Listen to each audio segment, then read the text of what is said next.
Story 1. My job is watching a woman trapped in a room. 3 years ago, I was looking at the local job classifieds online when one of the ads caught my eye, not because of what it said, but because it said so little. Best I remember, the ad just read, "Job available. Good pay. No benefits. Discretion required." It then listed an email address, and that was all.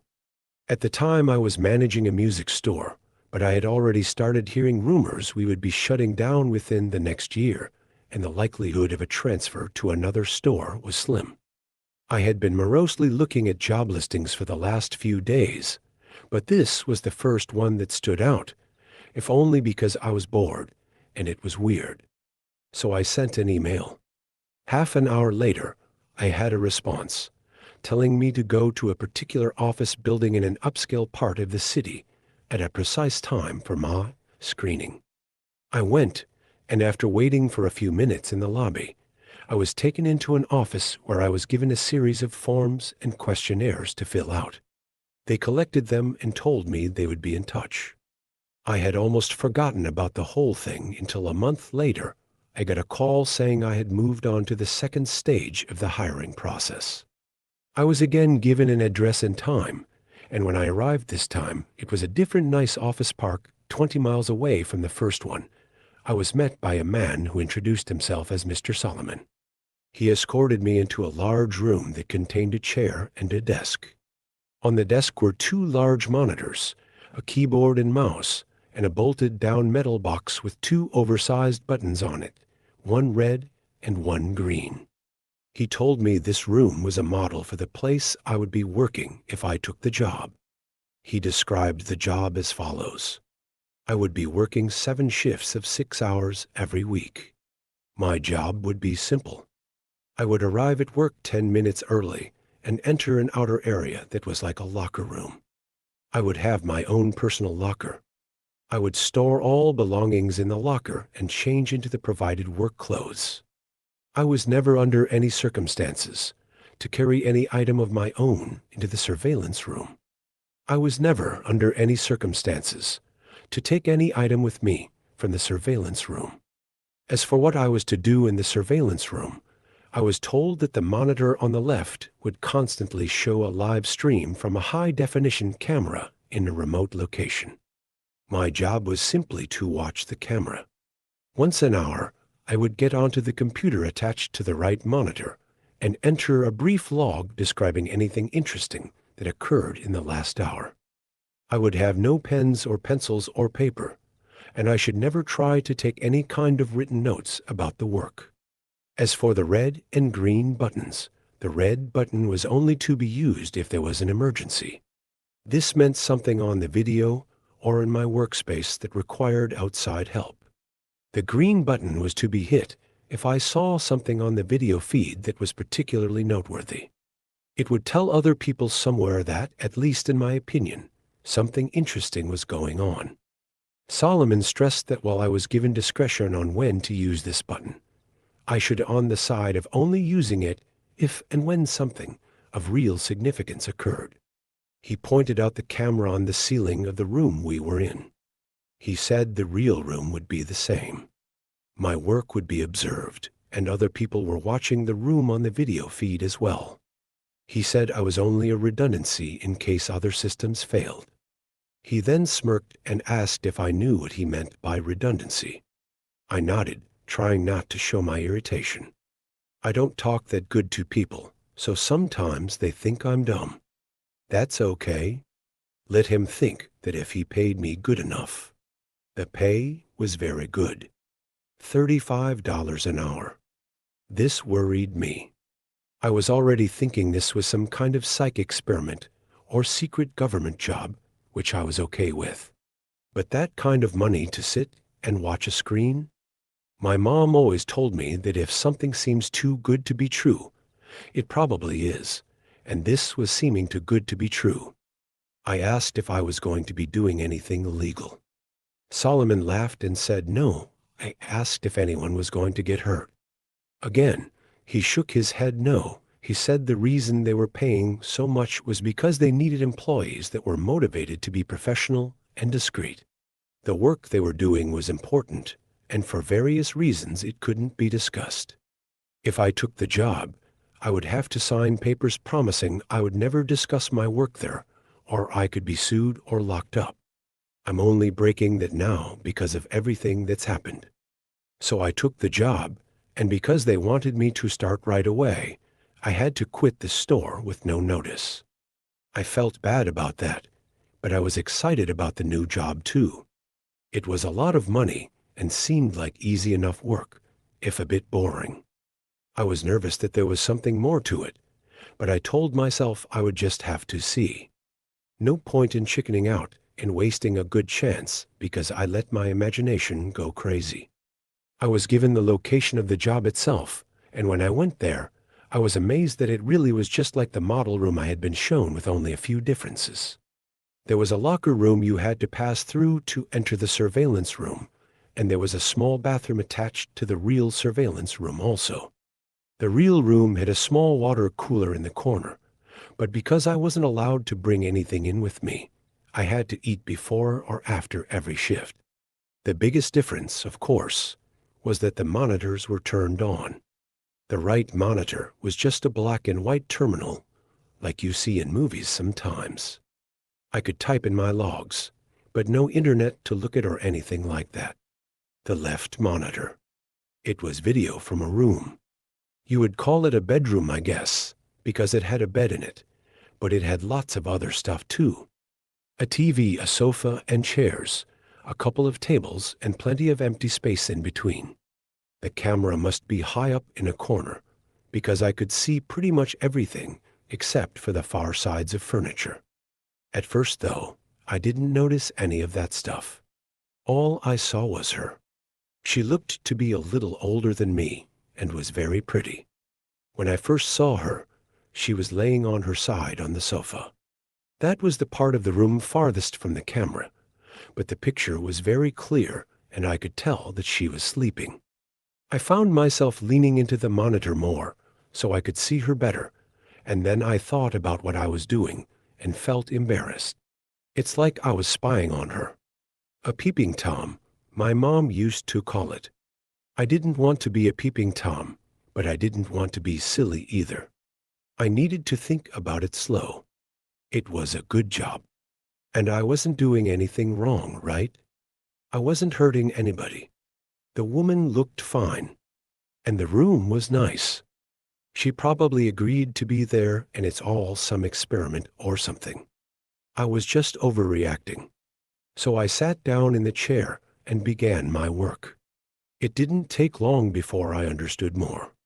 The woman I took to calling her Rachel wasn't there of her free will.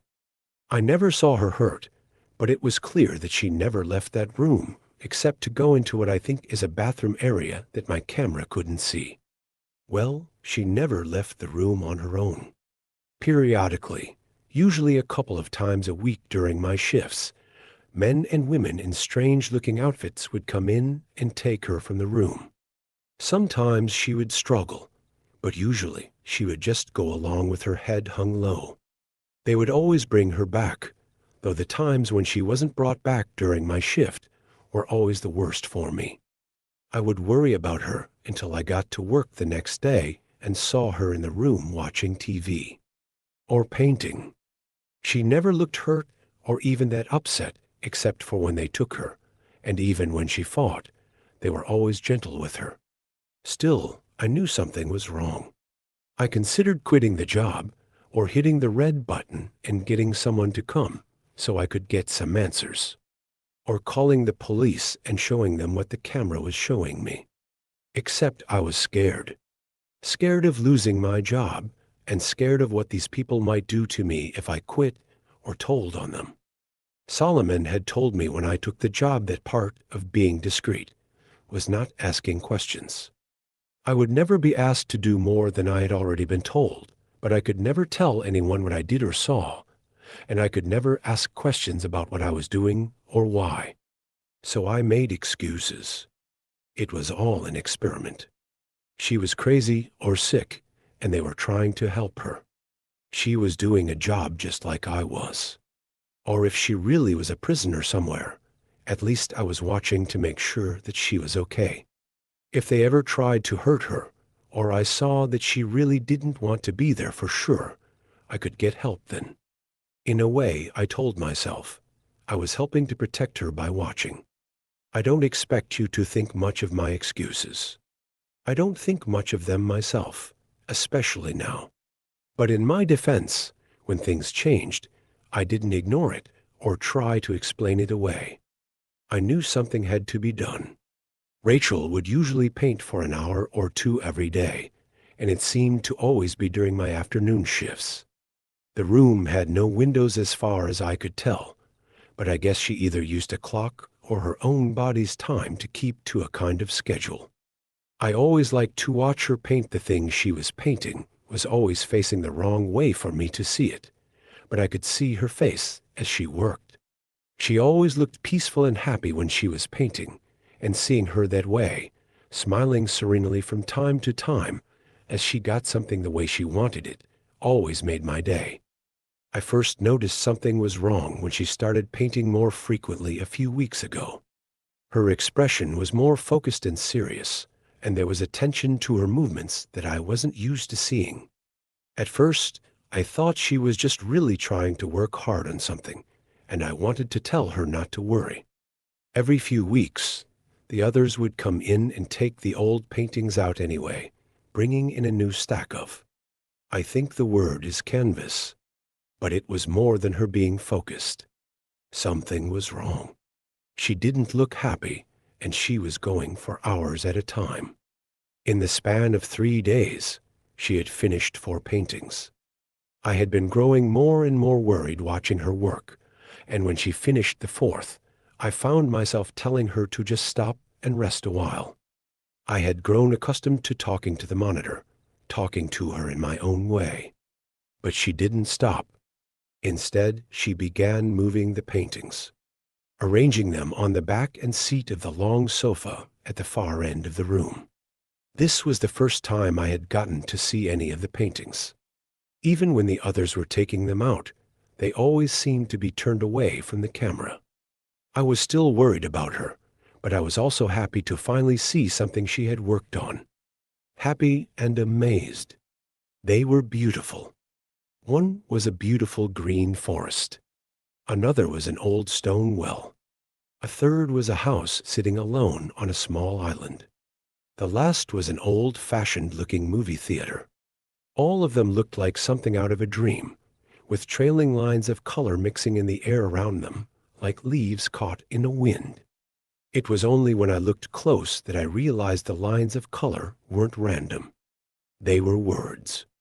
Easy to miss if you weren't looking close, and by themselves, they didn't seem to mean much. Just the ghost of a word somewhere in each of the paintings, easy to lose in everything else that was being shown. I leaned into the monitor and squinted, trying to read the words. Then my heart started thudding as I made them out. Blinking and rubbing my eyes, I looked again, reading them out loud in order left to right, top pair then bottom. Please, help me, Thomas. I pushed back from the monitor, my hand over my mouth. I didn't know what to do. I didn't know how any of this could be happening. It wasn't just that she was asking for help, though that was a big part of it. It was that my name is Thomas. I thought about the camera above me and took my hand away from my face. I rolled back to the desk and sat there, trying to stop from shaking, trying to make myself take a breath. Think about it slow. The first thing was, should I hit a button? The red button was for an emergency. If she was a prisoner or something, and she was trying to escape, they might think that was an emergency. But no one had been hurt that I knew of. And I think Mr. Solomon meant save it for something that was like a police or ambulance emergency, not something like this. But what about the green button? This was definitely something noteworthy. Not only that she was asking for help, but that she was asking me for help. I made myself stop for a moment. I couldn't know for sure she was asking me. I had gone to school with several boys named Thomas. It was a common name, but the chances of her painting that name when I was working here, I didn't want to be silly, but I wasn't trying to be too. What's that word? Mom used to say it when she read her angel books. Skeptics. I didn't want to be a skeptic either.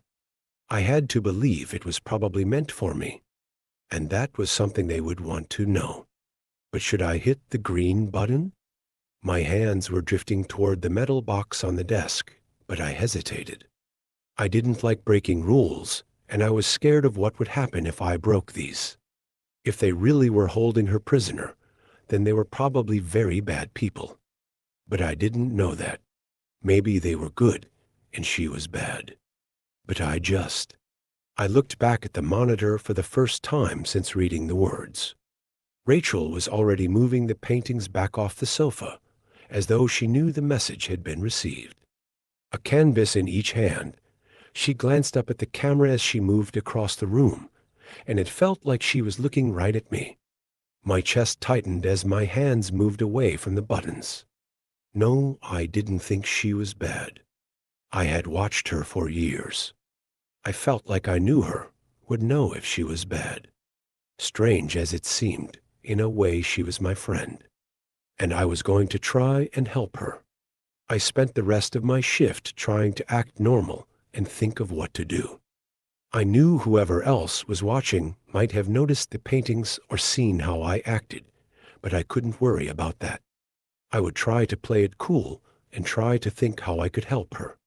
The only people I had actually met connected to this job were a couple of people when I filled out the papers, and then Mr. Solomon when he showed me the model room and told me the job. I had no way of contacting any of them except through the buttons. My checks were deposited electronically, and I had never run into anyone else who worked at the surveillance room. That thought made me stop a second. I had always thought it was weird that I never ran into someone when I was coming or going the person I was taking over for or the person who was taking over for me. I had always figured there must be other people, other surveillance rooms even, and they just scheduled us so we didn't run into each other. And I still thought there were others. Part of why I thought that was because it seemed like I wasn't the only person who used my surveillance room. The water cooler, the toilet paper, the soap, they all seemed to go down faster than I think I was using it by myself. If that was true, maybe I could figure out who they were, and maybe they would be safer to talk to than whoever it was that I worked for. I got off work at 8 that night, and instead of grabbing some food and going home, I drove my car around the block and then parked down the street from the building where I worked. Nothing had changed while I drove around for a minute. No new cars had parked or anything, and if I was right, they didn't send anyone to replace me until they were sure I was gone anyhow. So I sat and waited. I was tired, and the street was pretty empty and boring, but I was too excited and scared to fall asleep. Every time a car passed or someone walked down the sidewalk, I tensed. I kept imagining a SUV or van pulling up behind me. Men getting out and pulling me from my car, taking me somewhere like where they had Rachel to kill or torture me. Half a dozen times I almost cranked up and drove away, but every time I would think of her alone in that room. She had no one but me to help her, and I had to try.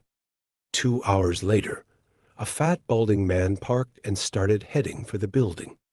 As soon as I saw he was able to unlock the door and enter, I opened my car door to go talk to him. Then I stopped. I needed to be smart. I didn't know where they were, but I was sure there were hidden cameras in the locker room and outside the building. If I go running in there and confront that guy, they'll know for sure that I'm up to something. Sighing with frustration, I shut the door back and waited until his shift was over. I considered tailing him like in the movies, but I was scared I would just lose him or he would call someone for help. So I waited until he was walking back to his car after a 6-hour shift, hopefully far enough away that the cameras wouldn't see. And then I met the man I came to know as Charles Jeffries. Hey, man, can I talk to you for a minute? His back was to me and he just waved his hand absently without looking up. Sorry, I don't have any money. Have a good. He froze as he glanced back at me while talking. Oh God. No, you need to get out of here, kid. We aren't allowed to talk. I could tell he was scared, but I couldn't risk letting him go yet, not after all this. I stepped up and pushed the door back shut as he was trying to get into his car. So you know who I am? I tried to not sound mean, but I could hear how mad I was in my voice. He yanked at the door again, but I was still holding it, and I was stronger than he was. After a second, weaker tug, he turned around, his face strained and tired looking. Yeah, I know who you are. You work here just like me. And I'm telling you, we aren't supposed to be talking. We aren't supposed to meet ever. I frowned. Mr. Solomon never told me that. He never said it was one of the rules. The man shook his head. Mr. Solomon. Yeah. Well, there are plenty of rules they don't tell you. I bet they didn't tell you what you were going to be watching before you started, did they? When I just lowered my eyes, he went on. Yeah, me either. I've been at this job for 10 years. I've seen other people come and go, usually because they broke one of those rules they never mentioned. The only reason I'm still here is because I keep my head down and my mouth shut. He wagged a finger at me. You should do the same, if it's not already too late. I felt my stomach curling into a cold knot. Too late? The man rubbed his face. Kid, do you think they don't know we're talking? Do you think anything happens that they don't know about? He looked back toward the building, a look of sadness and fear in his eyes. Hell, for all I know, you've already killed us both, shaking his head. He pushed me back and started opening the door. Either way, I'm done risking it. You need to stop asking questions and just do your job. It's a lot healthier. With that, he got into his car and shut the door. I didn't try to stop him this time. Even though I had already been worried about what he was telling me, hearing it confirmed was paralyzing. What exactly was my plan? He probably didn't know any more than I did, and even if he did, what could I do with anything he told me? I walked back to my car with a heavy heart. I was still afraid, but more than that, I was sad and ashamed. I wanted to help Rachel, but I wasn't sure how. I wasn't giving up, but as I drove back to my apartment, I couldn't think of what I should do next. This wasn't a movie. I wasn't a hero. And the only ideas I had left were to either go to the police, who might be controlled by whoever I worked for, or try to get proof of her being held prisoner myself. As I parked my car and walked into my apartment building, I made a decision. Unless I thought of something better overnight, I would do both ideas. Tomorrow, I would break the rule about carrying anything in. I'd use my phone to record a video of the surveillance room, of Rachel and how she was trapped somewhere, and of me telling everything else I knew. And I would email it to every newspaper, website, and internet channel I could think of. I'd then go to the police and give them a copy too, if I could make it that long without getting caught. Maybe if I did all that, even if they got me, someone would help Rachel. I was filled with worry and dread at the idea of being hurt or killed. A part of me kept saying I should just do as I was told and hope that it all went away. But I couldn't live with myself if I did that. Even if I messed up, I felt like I had to try. I was so preoccupied that I didn't hear the person coming up behind me as I unlocked my apartment door. Thomas, I turned around and felt my legs weaken as I stumbled back against my door. I had to be dreaming or crazy. I grabbed the doorknob for support as I looked at the woman in front of me. It couldn't be her, but somehow it was. She hesitated a moment before breaking into a smile. Is that what you call me? I like it. My name is actually Melanie, though. I felt my face reddening. Of course, her name wasn't actually Rachel. That was just something I made up in my head. Still, my embarrassment couldn't keep up with my confusion and joy. Is it really you? She nodded. Yeah, it's me, Rachel. Melanie grunted as I stepped forward and started hugging her. Laughing, she hugged me back for a moment, but then she whispered in my ear, Thomas, we need to talk, and not out here. Can we go inside? I broke away and nodded, wiping at my eyes as I tried to finish unlocking the door with a shaking hand. My heart was pounding, and I still felt like I was in a strange and wonderful dream. But when we had gotten inside and sat down on my living room sofa, I forced myself to focus on the biggest question I had. How? Melanie had still been smiling as we sat down, but now she looked worried and sad. Thomas, that's what I'm here to tell you. Things aren't like you think they are. They never have been. I frowned, a new line of fear cutting through my happy haze. What do you mean? She held the bridge of her nose for a moment, looking down like she was trying to figure out how to say whatever it was she had to say. Thomas, you're part of a psychological experiment. I've been a part of it for longer than you have as one of the actors, and I still don't know all the details. I'm pretty sure it's run by some government agency, and I know they're investing a lot of money and time into it. But for what reasons? That I'm not so sure. I realized I was wringing my hands. No, that wasn't right. It couldn't be right. This was some kind of trick. Melanie went on. What I do know is that you're being watched as a long-term subject. They have constructed this whole scenario where you do a secret job watching someone. Me, who looks like they might be trapped. They give you instructions and a way of making choices. You've got buttons or something you can choose between, right? I nodded weakly, my tongue thick in my throat. Yeah, a red one. And a green one. She sighed and nodded. I think they're testing how much you'll obey. What choices you'll make based off of your morals, your intelligence, and your fear. It's interesting, or at least I thought so when I first joined up 6 years ago. They've never officially given me many details, just the overall gist. But people talk. The other actors and me, sometimes we hear things, and we gossip. She smiled sadly. That's what caused me to start feeling bad, I interrupted. Other actors? Melanie's eyes widened. Oh shit, yeah. Sorry. I think they still call him Mr. Solomon. And there are others too. When I just stared at her, she went on. Anyway, for a long time, it was just the normal job, right? I spend 6 hours a day acting like I'm this trapped girl, mainly faking painting or watching TV. You know, boring stuff. I couldn't help but interrupt again, hating the hurt trembling in my voice.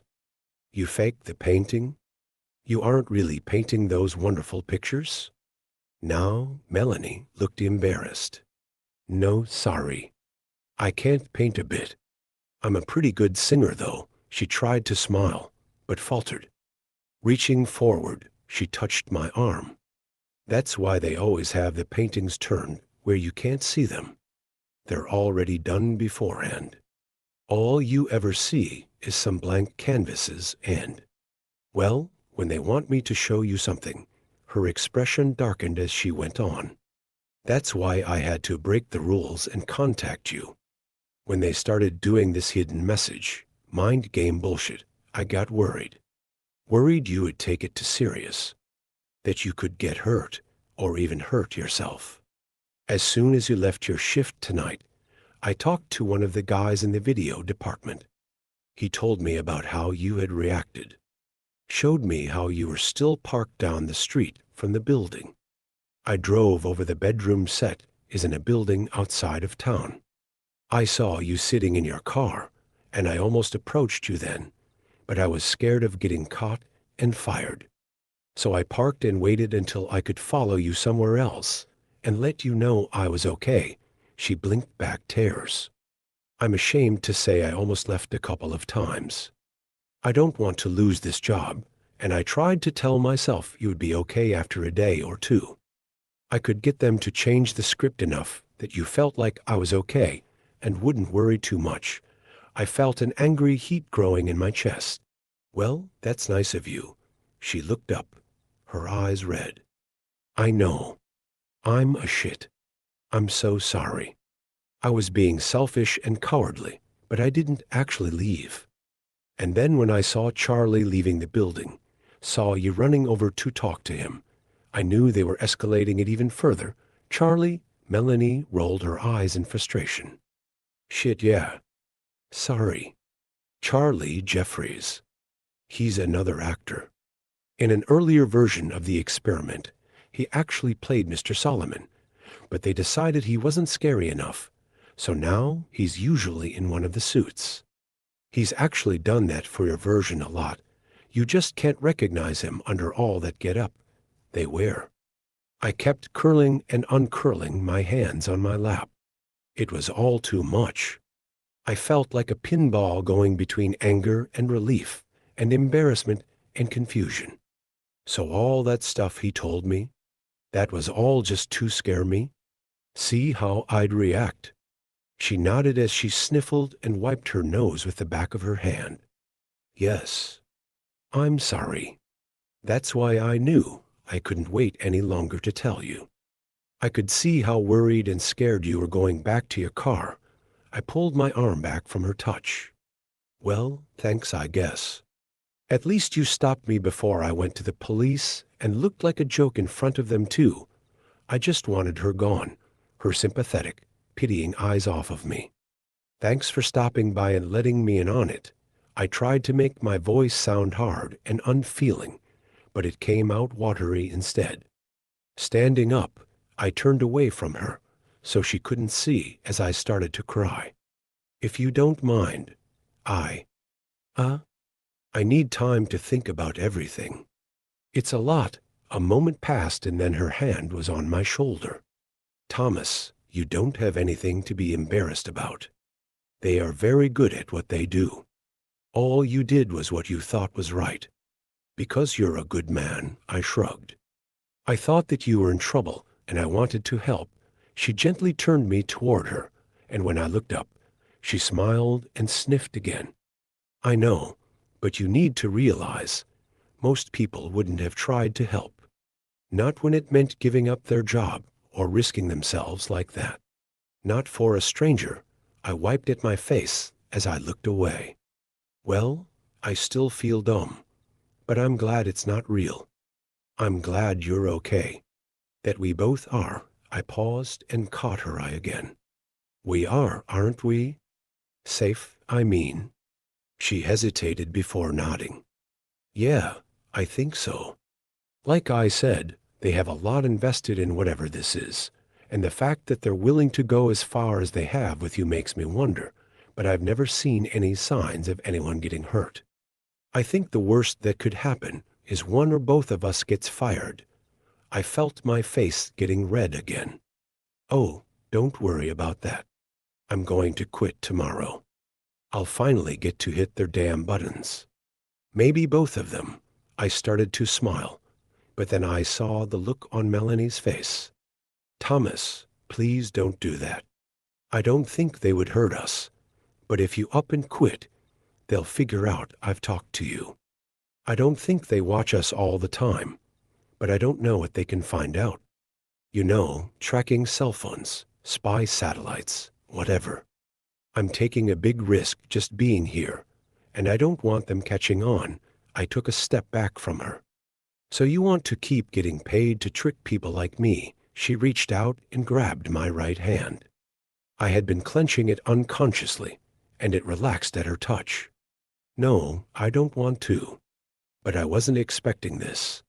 How the experiment has changed, getting to actually meet you. I can't do it long term, but another month or two to save up money. now that you're in on it and won't be scared or hurt by it anymore. She smiled. That I can do. That we can both do. We can keep going like normal, take some more of their money, and then one of us can quit. The next month, the other one can. How does that sound? I shrugged uncertainly.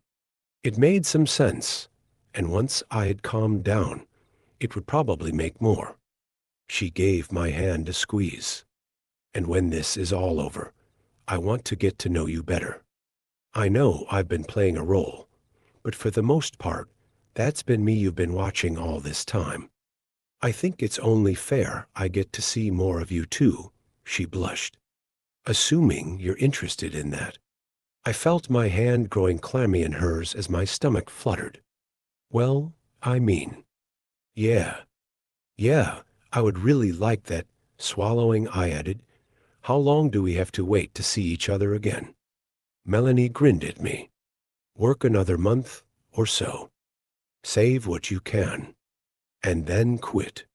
I'll wait another 2 or 3 weeks, and then I'll do the same. And then... She looked up at the ceiling as she pondered it for a moment, and I was struck again by how beautiful she was, even if she was a little different in person than I had imagined. 3 months from tonight, we'll meet right here. I'll come over, and we can start getting to know each other better. How's that sound? Returning her smile, I nodded. That sounds great. When she left a couple of minutes later, part of me hated to see her go, but another part was relieved. I was so exhausted, and while I was so happy she was okay, and we had finally met, I felt like the burned-up wire in an old light bulb. I needed time alone, time to think and calm down, and most of all, time to rest. I didn't really even remember falling asleep, and when I woke up, I realized my alarm had been buzzing for over 30 minutes. I jumped up and raced to get to my shift at work. As she had been leaving, Melanie had stressed again how we needed to act completely the same. That meant not freaking out, but it also meant not acting like everything was okay either. If I suddenly showed no signs of being worried about her, that would tip them off too. I promised, and she left after a brief hug and kiss. Remembering that now, through the haze of my tiredness the night before, it felt like a dream. Still, I went into the surveillance room with a much lighter heart. I didn't have to worry or feel guilty any more about not helping her, and there was some satisfaction in finally pulling one over on the people that had tricked me for so long. Besides, in 3 months, I would be done with this place and get to see Melanie again. In person at least, because I got to watch her on the video feed as soon as I came into work. She was asleep when I first got there, and I found myself wondering if she was as tired as I still felt. When she woke up later and started reading a book, I found myself beginning to smile and had to stop myself. I should still be worried acting, not smiling like I had a crush. I had to do better so Melanie didn't get in trouble. An hour or so later, she started working on another of her paintings. Watching her work, I was amazed at how real it all looked. It was hard to see everything from my angle, but I would have sworn she had paint on those brushes and was really painting whatever was on the canvas. I found myself feeling proud of her. She really was a great actress. Not only didn't I see her giving any clues that we had met or talked, but she really did seem different in the room than she had in my apartment. I suppose that was what she had meant by playing a role. I was almost at the end of my shift, and while I hated to leave her, I had to admit that I was ready for some more sleep. Trying to guard my reactions all day had been exhausting, and I was dreading the next few weeks. But then I realized she was done painting.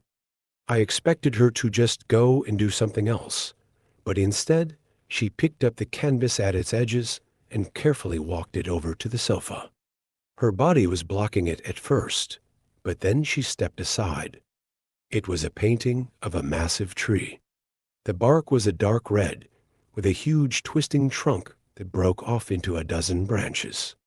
Those branches were covered in leaves that were so deep green, they almost reminded me of storm clouds more than the top of a tree. Like all the paintings, I felt touched by it, even now that Melanie had told me she didn't paint them. The images themselves, combined with the colors and the small details, they really were amazing. Just like this one. If you looked close enough, you could see that there were several small blackbirds in the branches of the tree.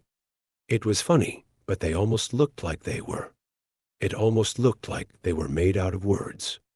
I felt my heart start to hammer, and I forced myself to stay calm. No point in being silly. I knew it was all a game now, and I just had to play my part a little while longer. Still, the worried me would want to know what the words said, so I might as well try to read them. I squinted, following the birds right to left and top to bottom. That girl isn't me. I looked away from the painting to see Rachel staring up at me. She looked terrified. Oh no. I had to do something, and I had to do it right now. If Melanie was somehow a fake, that meant they must have sent her. And if they sent her, that meant they knew. They knew about the messages in her painting. They knew about me asking questions.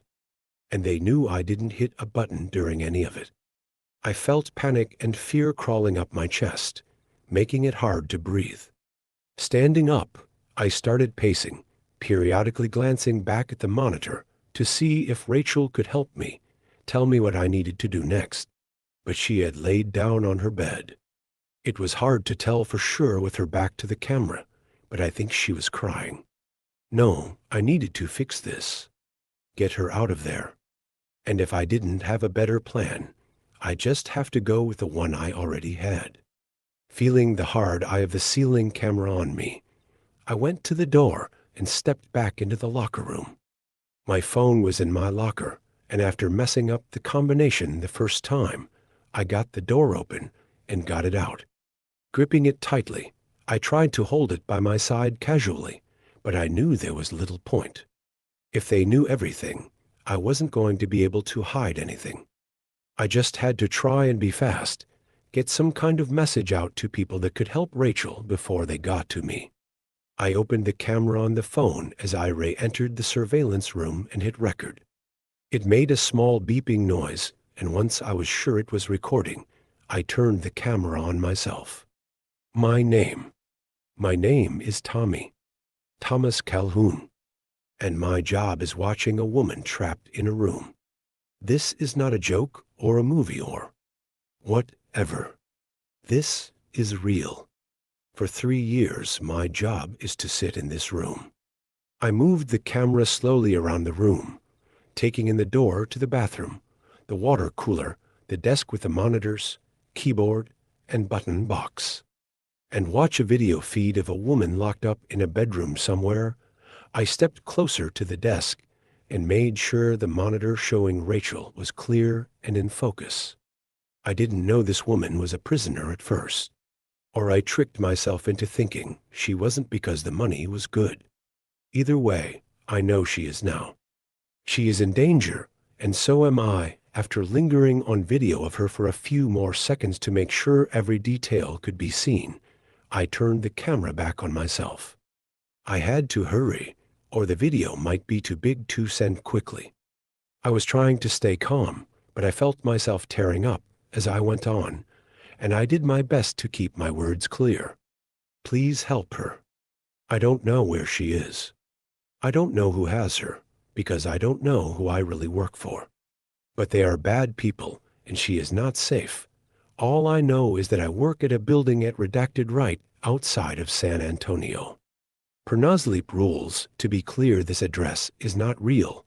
I only know the names of 2 other people connected to this place. The man who hired me, Mr. Solomon, and a man who might have a job like mine, Charlie Jeffers. No, Jeffries, I think. I don't know if they are real people. I mean, I don't know if that is their real names. Please. I'm not crazy. I know how this sounds. Just come here, see the room. figure out where she is and help her. And I heard the muffled sound of the outer door opening into the locker room, and I frantically fumbled with the phone to stop the recording. How do I send? Oh no, how do I? There it is. I hit the button to share and felt a new panic rising. Who should I send it to? I had only a handful of contacts, and I just selected them all. Maybe at least one of them would take it seriously and get help. As I heard the door to the surveillance room opening behind me, I hit send. Not connected to data service or Wi-Fi. Please send again when connected. What? No, no, no, no. I turned to see Mr. Solomon entering the room. He was flanked by two large men in dark suits that looked like bodyguards or something. Raising a finger, he wagged it at me. No service in here, Thomas. But then, you should never need service in here. So long as you followed the rules, they took me easily. I tried to make it to the bathroom and close the door, but the two guards stopped me and pulled me down. They put what do you call them? Zipties on my hands and feet and pulled a black bag over my head. Then I was being carried out of the room, and it felt like they must have put me in the back of a van that was pulled right up to the building. I was laying on what felt like thin, weird-smelling carpet that covered a hard metal layer underneath. I heard someone get into the van with me, and I asked where we were going. If they would just take me and let Rachel go. There was a short laugh overhead, and then Mr. Solomon's voice, as he told me that he would explain everything when we got where we were going. For now, he said, I needed to relax. It was a long drive, and I would need the rest. I went to say more, but then I felt a sharp pain in my neck. They had stabbed me, or, no, they injected me with something. I was feeling so strange now, but I had to stay awake. I had to try and get away. I had to. Hello again, Thomas. I blinked as I began looking around. My mouth was dry and my head hurt, but otherwise I felt okay. I wasn't tied up anymore. Instead, I was laying back on a padded table like I'd seen when I went to the doctor. But this wasn't a doctor's office. The room was large, and aside from the padded table, it held a small bed, a desk with a computer monitor on it, and a couple of chairs. Sitting in one of those chairs was Mr. Solomon.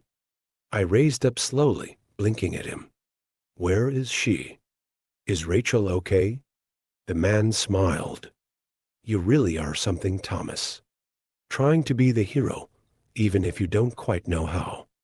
I respect that. Licking his lips, he leaned forward slightly. In fact, I respect that so much that I've decided to start our new relationship with as much honesty as I'm allowed. Some of my colleagues disagree with this approach, but you know what? Fuck them. This is my project, and I think you deserve to know what's going on. Looking more serious, he stood up, lifting the gun he had been holding casually in his lap. But before we get into the details, would you like to see Rachel? I slid off the table and nodded as I caught myself from falling. My legs were still wobbly from whatever they had given me, but I barely noticed. Yes, please. Let me see her. The real her. Mr. Solomon gave a small laugh and gestured toward a nearby door. Yes, reality is always best. She's just there in the next room. I stumbled my way forward, my legs getting better as I walked, and when I grabbed the doorknob, it turned easily. I expected the door to lead to her bedroom, but instead it opened into another room a lot like the one I had been in, though the stuff in it was different. Strange machines filled the walls, and in the back of the room was a large aquarium? I didn't know. It was a big cylinder taller than I was, and it was filled with some kind of gray liquid. There was a shape in that liquid. Go ahead, Thomas. Feel free to go have a good look. You've earned it. I felt my stomach clenching tighter at Mr. Solomon's words and the meanness in them. My legs felt heavy again now, but it wasn't from the drugs this time. Shuffling forward, I could see the shape was a person. Oh no, or at least a body, because it was clear from just looking at it that the person was dead. It was very well preserved, but I could see how the skin hung wrong and looked bloated in spots. Oh God, no, no, no, its hair, which had been floating like seaweed in front of its face, drifted away as I reached the glass, and I could see Rachel staring out at me. Murderer, I turned on Solomon and started to run toward him when he shot me. Suddenly, I was on the ground convulsing as he stepped closer. Don't worry, Thomas. It won't kill you. Just make you unable to move much for a bit. I heard more footfalls as my body began to still. Get him up. Take him back to the other room. I could barely feel anything as I was carried back to the padded table and propped up into a sitting position. This time I was strapped down, but I guessed it was more so I didn't fall off, because I couldn't move anything other than my head, and even that just a little. I could hardly see at all for crying, but I recognized the blurry shape of Solomon sitting back down in front of me. Before you ask, well, when you are able to ask anything again. Yes, that is Rachel. Not a fake Rachel, not a dummy, and not some kind of trick. As I said, the time for tricks is past. Now is the time for truth. Frowning slightly, he went on. Thomas, I understand that showing you her body that way, might seem very cruel. You may hate me for it right now. I would understand it if you did. But you called me a murderer, and at least in this specific context, I think that is unfair, because I didn't kill Rachel. In truth, I've been with this aspect of the project for only 7 years. He gestured back to the door behind him. And Rachel has been dead for over 8. I felt my eyes widen as though they belonged to someone else's body. It was more lies, more tricks, all of it. Oh God, it had to be. Do you know what remote viewing is? He rolled his eyes. Sorry, right. You can't talk right now. I'll just assume you don't. Remote viewing is a broad term for the ability to see things that are far away from you physically, to know things you shouldn't be able to know through your normal 5 senses. Some describe it as a psychic ability, though there are several schools of thought as to how and why it works. His eyes fixed on mine intently. Because it does work, Thomas. Various governments and private organizations have studied it for a very long time, and while publicly it is always ridiculed as pseudoscience and foolish superstition, the reality is that some people have the innate ability. That means it comes naturally. To somehow see other places. Rachel was one of those people. She came into the program when she was 17, having been identified via a front-facing screening process that was ran as a psychological test that paid subjects well at a time when Rachel was looking to make some money. 3 months after being identified as a good candidate, she was taken, and after the initial adjustment period, she became a largely compliant asset that quickly rose to the top of our talent pool. Solomon folded his hands on his knee. I know you cared for her, Thomas, so I think this is worth sharing. Rachel was never treated badly, other than her confinement and the occasional test that was mildly unpleasant. No, we all treasured her. She was enormously talented, not just as a remote viewer, but as an artist. That's how she would convey what she saw, you understand. She would enter into an almost trance-like state when she painted, and when she was done, she would have given us a painting of images and words that provided. Well, it was very valuable information, he chuckled. If you ever wondered, that's why there was always such care that the paintings were never shown to the camera, picking at his pants, he went on. Rachel was so talented that she was selected for a new program that we thought might greatly enhance or alter her ability. We introduced something foreign into her body. At first, nothing seemed to change. If anything, the accuracy of her remote viewing was declining, which was a problem for us and for her, But then we realized that we were reading the new paintings wrong. She was able to see more clearly than ever. She just was no longer bound to only current events. Now her sight transcended time. He paused, and I realized he was enjoying telling the story. The bastard was having a good time, pausing to make it more dramatic. I would fucking kill him. While this made some of her paintings less immediately useful, they became much more valuable as we were able to decipher them. For a time, it looked as though everything was working better than we had ever hoped. His lips thinned. And then, one day, she showed a painting to the camera. It said, "Please help me, Thomas." This immediately sent up all kinds of red flags. She knew not to show paintings to the camera, and now she was trying to communicate with someone. We didn't disrupt her routine, but an intensive investigation began into who she was talking to. Was it one of her handlers? One of the technicians? Someone from her past life? But nothing checked out. Leaning back in his chair, a look of pride grew on Solomon's face as he continued. I was the one that first suggested the idea that she was, intentionally or not, knowingly or not, seeing and talking to someone in the future.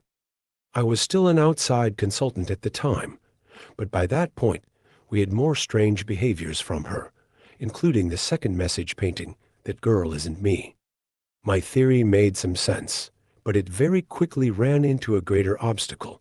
The introduction of the foreign material had not been as seamless as we had hoped, despite her having been stable for almost 3 years since it was implanted. Whether it was due to her increasing emotional upset and stress, or simply the passage of time, she suddenly began to deteriorate. Her work became more erratic and hard to understand as her body began to decline. We were monitoring her health closely, but it didn't matter. 5 days after she painted "That Girl Isn't Me," she suddenly went into cardiac arrest and died. Somewhat inexplicably, we were unable to resuscitate her. The man sighed. This was a great loss, and it required adjustments of my theory. Based on everything we knew, it still made sense that she was talking to someone. Someone with access to the camera feed, and very likely someone named Thomas. If Thomas was viewing the camera footage in the future, as I believed, then he must be working for us in the future. He gave me a thin smile. And whether you believe that the future is set in stone or not, I'm all for giving it a helping hand. 7 years ago, I began the Thomas Project.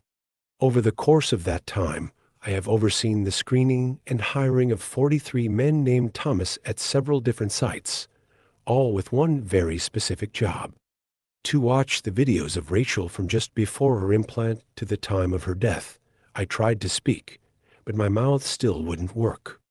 I wanted to say he was lying, that it didn't make sense, that it was another trick. But I think I wanted to hear it more for myself. Because I didn't think he was lying. I didn't think it was a trick. And I thought I was starting to understand. The point wasn't really them watching the videos, of course. It was how they reacted to watching the videos. What they did, and how that matched up with what Rachel had done in response in the past. 13% quit after the first day. 38% hit either the red or the green button after the first message asking for help and saying their name. 22% attempted to contact the authorities before reaching the stage where Melanie was introduced. He shook his head slightly. I wish I could take credit for her introduction, but it wasn't my suggestion. We assumed from the "That Girl Isn't Me" message that there was a double of Rachel introduced to you at some point, perhaps to kill you or dissuade you, or find out what you knew. But it took a few tries until we felt it was well refined, and as I've pointed out, only 27% made it that far. And all of them failed the next test. He pointed at me. Her name, you see, the girl you've been watching, that talented, wonderful girl whose body is preserved in the next room. Her name was Rachel Donovan. I had always wondered if Rachel was merely seeing you, or if there was some kind of connection between the two of you. When you called Melanie Rachel, I knew that we had finally found the right Thomas, the distant point of light that our Rachel was looking at across space and time. I swallowed thickly and found I could feel my tongue, if only a little. Slurring badly, I pushed out a single word. W-Y. Solomon looked surprised. I'd have thought that'd be clear by now. You're our only remaining link to one of our greatest treasures. Perhaps you have a similar ability, or it may be that she forged the link purely, though her own talent and will. But either way, you are important and you have more work to do. He stood up and moved over to the table where he turned on the monitor. As it came to life, I saw it was a frozen image of Rachel's room, a tape paused where I had left off watching. Turning back to me, the man looked solemn. You have to watch the rest of it, because Rachel painted you more pictures before she died, and we have to know what they mean. I spent the next 5 days watching Rachel die. From the outside, just watching the monitor, it didn't seem that different than what I had been watching for the past 3 years. Rachel slept, she watched TV, she read, and she painted. But there were signs if you were looking for them. She seemed tired and tense, and she had taken to sleeping more. And occasionally, just every once in a while, she would glance up at the camera at me. It was then that I could see the fear and sadness in her eyes. Inside. Well, inside, I felt like a burned-out house collapsing in on itself. At first, I refused to watch, to do anything they wanted me to do. Solomon didn't get mad at me, but just shrugged. He said while cooperation was preferred and could go a long way toward making my stay with them more comfortable, it wasn't required. If he was right, Solomon said with a thin smile, things would play out as they were meant to, regardless of what I wanted or thought I chose. Either way, he added, the video was about to start back playing and would not stop for another 5 days. Whether I wanted to spend that time getting to see her again was entirely up to me. I tried to not watch, but a part of me knew from the start I was going to. Maybe I would find some clue that they were lying about her being dead. Or Rachel could give me some advice or warning about what I needed to do next. I didn't know. What I did know is that I couldn't miss the chance to see her again. And despite knowing in my heart that she was dead and everything on the video had happened a long time ago, I still felt that by watching I was with her somehow. She had been taken away from everything she knew when she was barely grown, trapped for years just for being special, experimented on, treated like property, kept from ever having friends or family or a life. And yet through all that, she was still beautiful. Not just on the outside, but on the inside too. I had spent years watching her, getting to know her in 1,000 tiny ways that so few people ever truly know each other. I had seen her kindness and grace in her actions, even when she was fighting against the people holding her. I had watched her strength when she woke up day after day in her prison and never gave up. And I saw the beauty of her soul in her paintings, full of swirling colors and, what was the word? Wonder. She was able to paint these things she saw with such care and love, despite living in a world that had abandoned her so completely. Well, I wasn't abandoning her. I would watch every bit of the video I could manage, try to burn into my memory every frame of her I saw. Not for them and their stupid project, but for me and for her. I may not have much left to do in my life before they lock me away somewhere or kill me, but I could do this one last thing. Rachel wouldn't die alone. I watched nearly all of it, stopping only to eat quickly and use the bathroom until the last 2 days. I would ask the guards to pause it, but they would only shake their heads and say Solomon said it had to play normally until it was finished. By the 4th day, I was in a stupor. I had already dozed in the first 3 days, but when I woke up on the 4th day, I could tell a few hours had passed. There were 2 trays of food on the bed, one breakfast and another lunch. I looked back at the screen in a panic, worrying I had missed something, but Rachel seemed to be just waking up too. I noticed her putting her hand to her stomach as she got out of bed and felt my own stomach twist. She was already hurting. Rachel glanced at the camera and tried to smile before moving to set up a new canvas for painting.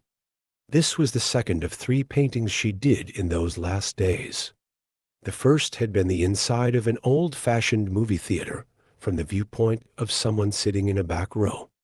On the movie screen was just the image of a sledgehammer propped against a brick wall. I didn't understand what it meant, and I found myself scanning the picture for some message or other clue. Eventually, I found what might be one, though I didn't understand it either. Rachel must have come to understand they knew what she was doing with the paintings and didn't want to stop her, because these last 3 she set up much closer to the camera. I was still squinting and studying the painting closely when I realized the flipped-up seats in the next row up had brass number plates along the front edge of the seats. Though they were upside down from the viewpoint of the painting, the angle was good enough that once I noticed them, I was able to read them. 2,432,689. I didn't understand any of it, but I committed it all to memory, focusing all my attention on the painting until she finally took it away. Even that early on, I could tell painting was taking a lot out of her now, and like I had for so long, I found myself talking to her, telling her to go rest before I remembered her body in the next room. I almost stopped then, but no, maybe she couldn't tell I was talking to her, or maybe she could. Either way, me talking to her couldn't hurt, and it made me feel a little less lonely and sad as I watched her. The second painting, the one she started after I woke up from falling asleep for a few hours, was stranger than the rest. It looked like it was in a room with curved walls made of tree roots, and in the center of the room was a little table made out of the same stuff.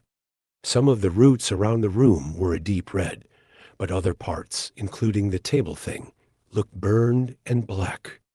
I looked closer and saw that I could see a person's shadow over the table hands holding some long oval-shaped bundle. I studied it for a long time, going over it again and again in my mind after she took it away. I couldn't make sense of it, of any of it. I wasn't smart enough, and I was failing her. Rachel slept for a long time after that painting. Then she got up on the 5th day, her last day, and immediately started working again.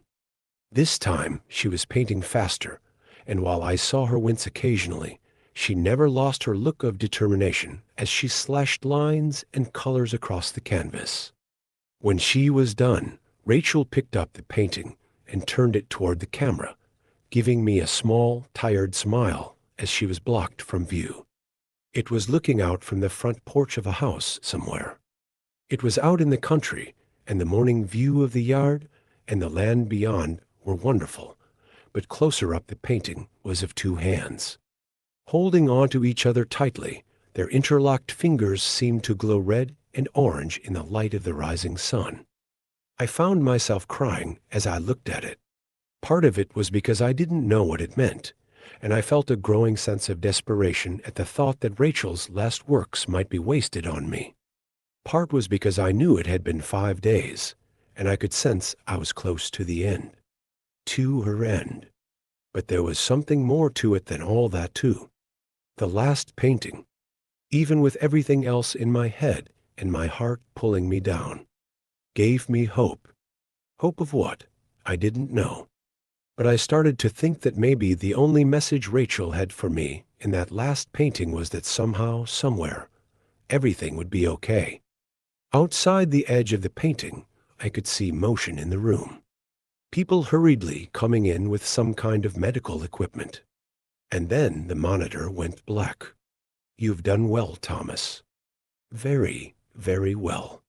For the last 5 days of video, we had charted 1,047 microvariations in Rachel's behavior that we believed might correspond to your behavior, your reactions, and your emotional states while watching the video. Like before, The two of you remained in sync as though you were in the same room. It really is remarkable. I sat staring at Solomon. I listened to what he said, but I didn't care. I just wanted it over. Whatever this was, I just wanted it over. Clearing his throat, he went on. That's why we've decided to move the implant from Rachel's body to your own. That's one of the many reasons we've preserved her so. The foreign body was still showing signs of life all this time, but just barely, and we were afraid to attempt removal.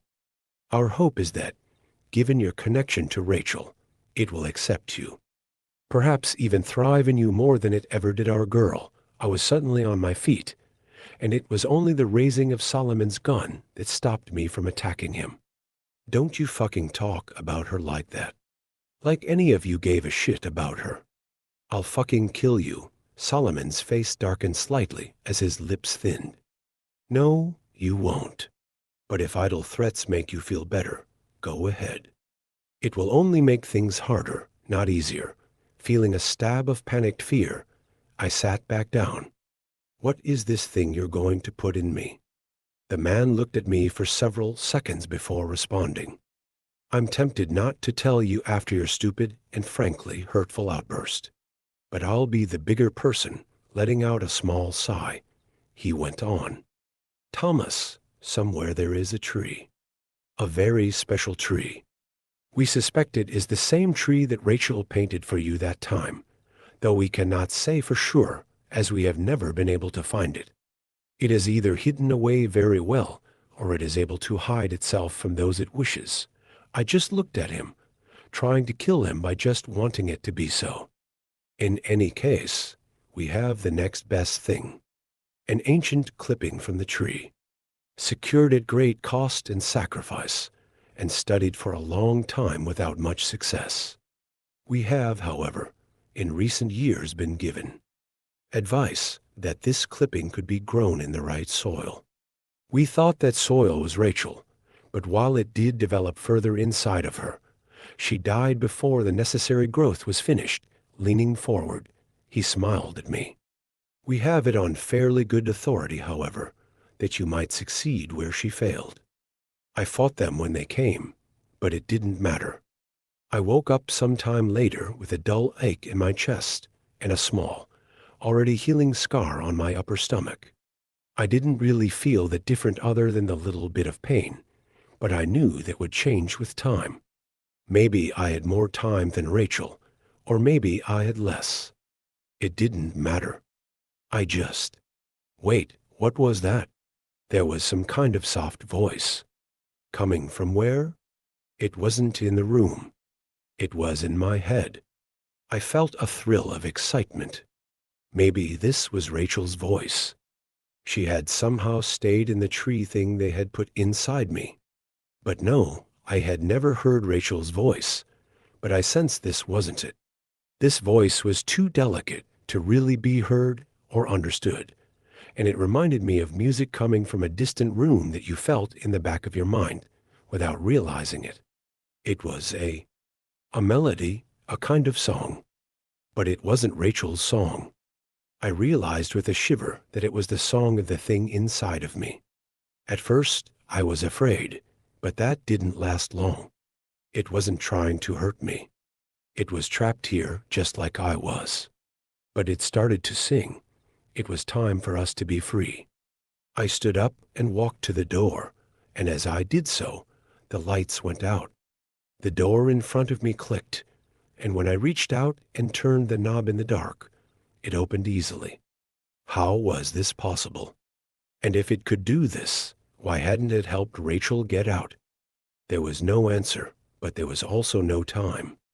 I could already hear boots around the corner as the glow from flashlights began to light up the far end of the hall. They would drag me back in there, chain me up, or take this thing back out of me before we could get away. If I was ever going to get out, it had to be now. The voice was singing again, pushing me to go further into the dark, to run until we were safe. So I listened and I ran. Every door unlocked for me. Every turn kept me barely out of sight. The people looking for me were barking orders over a radio, asking someone what was the holdup on the generator kicking on. Whatever the response, the hallways stayed dark as I drifted through them, blind, but not falling, lost but not being found. When I reached the final door, I opened it into a bright afternoon. My lungs burned a little at the first fresh, unrecycled air I had breathed in a week. Blinking, I waited for the voice to tell me where to go, but it had fallen silent. I closed the door as panic began to rise in my chest. All this and I would get caught because I didn't know where to go. I was outside a plain brown building in the middle of nowhere.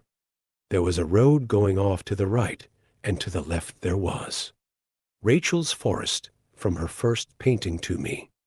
I knew it was the same forest immediately, and not just because of it matching the painting so closely. I had some strange sense that felt like a kind of magnetism, or how birds know which way to fly. Looking around for a second, I felt like I was being pulled when I looked again at those woods. This was right. Somehow, I knew this was the way I needed to go. So I went. I had made it to the edge of the forest when I heard the noise of men coming outside the building. I thought about hiding, but I knew it was a bad idea. They would just catch me, and I felt a drive to go deeper into the woods. I plunged ahead, running at close to a reckless speed, but never tripping or stumbling as I went. I would occasionally hear a noise behind me as they spread out to search, but the sounds grew fainter as I ran. I almost thought I had lost them for good when I heard a short cough that was quickly muffled off to my left. Someone had gotten close without me knowing it. Panicking, I looked for any places I could hide. There were only bushes and trees, and over there, a well. Not just a well, but Rachel's well, with the same worn, gray stone walls capped with a weathered wooden lid. I felt a moment of happy recognition, but then it faded away. How did that help? They'd check the well if they found it, and I didn't have any way to get down in it without getting hurt or stuck. Then an idea struck me. Crouching low and staying to the brush, I moved to the well and gingerly pushed on the lid. At first, it resisted, but when I pushed a bit harder, the wooden circle slid aside enough that you could clearly see someone moved it. Glancing around, I eased back into the bushes as I heard soft footfalls approaching. We need to check this out. You think he went down the well? Better hope not. He probably broke his neck if he did. And then it's our asses. I could see the two men approaching. Both of them were wearing dark body armor and carried assault rifles. The older of the two shrugged back at the other one. Better that than he was hiding in there and we didn't check. Looking irritated, the younger man nodded. I'll look. He went over to the well and shoved the wooden lid aside, causing it to clatter to the ground. Hitting a button on his rifle, a flashlight sprang to life on the barrel. He started to shine it down into the well as the other continued to look in every direction. I was worried he would see me if I moved, but I couldn't wait. I just had to stay calm. Think slow and move fast. I kept expecting to hear them yell, or feel something or someone strike me in the back, but nothing came. As the afternoon light began to dim, I saw the trees thinning ahead. I was approaching a road. It looked like a normal public road too, with several cars passing one way or the other as I walked out of the forest and up the hill to the asphalt. The idea of hitchhiking, especially this close to where they held me, was frightening, but I saw little choice. I was wearing sweatpants and a t-shirt they had given me and my own shoes, but I had no money or ID or phone. My only chance was to get far enough away that I could try and get help. I jumped slightly at the hiss of hydraulic brakes as a large semi rolled to a stop next to me. The passenger window rolled down and an older man with white hair and a graying mustache leaned over and peered down at me. You look lost, son. You need a ride? I looked down at the door of the truck. It had a logo that said Martinez and Sons Construction, and hauling below it was a cartoon man hitting a wall with a sledgehammer. Looking back up, I smiled at him. Yes, sir, I do. I woke up 5 hours later as we pulled into a truck stop somewhere in Nevada. I had planned on staying awake the entire trip, but that had only lasted a few minutes before exhaustion overtook me. I glanced over at Oliver Martinez, and he gave me a toothy grin. I'm tired, but you are plumb tuckered out. I've got to fuel up, shower, and get some grub. I'm going on to California after that. If you want to ride further, just be back here in an hour. Sound good? I nodded and thanked him again for the ride as I got out. I felt groggy from sleeping, but otherwise okay. I just needed to decide whether this was a good spot to ask for help or if I should ride with Martinez further. He seemed like a very nice guy, and he would probably try to help if he could, but I wanted to avoid putting more people in danger if I could help it. Looking around, I saw we were in a fairly nice little town. I decided I would go look around for a few minutes and then decide what to do. I was only 3 blocks down the street when I saw the flickering lights in the distance. It was a movie theater. As I got closer, I felt my chest tightening. It was the one from Rachel's painting. Hey there. Welcome to the Phoenix. The guy standing at the candy counter of the theater looked a little younger than me, and while he seemed friendly enough, he also looked slightly concerned. If you're here for the horror double feature, I'm afraid the second movie is about 30 minutes in. I can give you a half rate if you want to see it, though. I shook my head and tried to not look as strange and crazy as I felt. No, that's okay. Well, I recognized this place from a picture a friend of mine painted. So I came in to ask if you knew anything about her. He raised his eyebrows and shrugged. Okay, weird. He smiled and added, weird but interesting. Who is she? I swallowed. Her name is. Well, it was Rachel Donovan. I expected him to look surprised or excited or angry, but I could see right away the name meant nothing to him. Shaking his head, he shrugged again. Sorry, that doesn't ring a bell. I'd say you could ask the owner, but he's on vacation this week. Nodding, I searched my mind for something else to ask, some way to make this place matter, the way her other paintings had. Is there anything unique about this place, then? Its history or something? The man grinned. Buddy, you're clearly not from here. This place is super boring. Not just the theater, but the whole town, frowning in thought, he added. The only thing I know about the history of this place is that there used to be a house here that burned down. This was like in the 1920s or 30 seconds when this wasn't even a part of town. Couldn't tell you the first thing about it beyond that, but I still bet it's the most interesting thing that's ever happened here. I let out a disappointed sigh. Okay. Well, thanks. I turned to leave when the guy called out again. Hey man, sorry I couldn't help more. If you come back, I'll get you a discount on a movie. Half off. If I'm not working, tell them Marshall said it was okay. I waved and tried to smile as I headed for the door with a heavy heart. Why did you lead me here, Rachel? What's here that will help? I was outside again, staring up at the theater's bright blinking signs as though they were going to give me some kind of secret signal, when I noticed movement out of the corner of my eye. There was an alley that ran alongside the theater and went behind it too. Something. Whatever was back there. The light of a distant security lamp cast shadows along the wall of the alley, and those shadows were moving. Instead of feeling afraid, I felt excited as I started down the alley. Rachel had led me here, and I just had to trust that there was a reason for it. Keep looking until The shadows were made by leaves blowing in some wind I couldn't feel.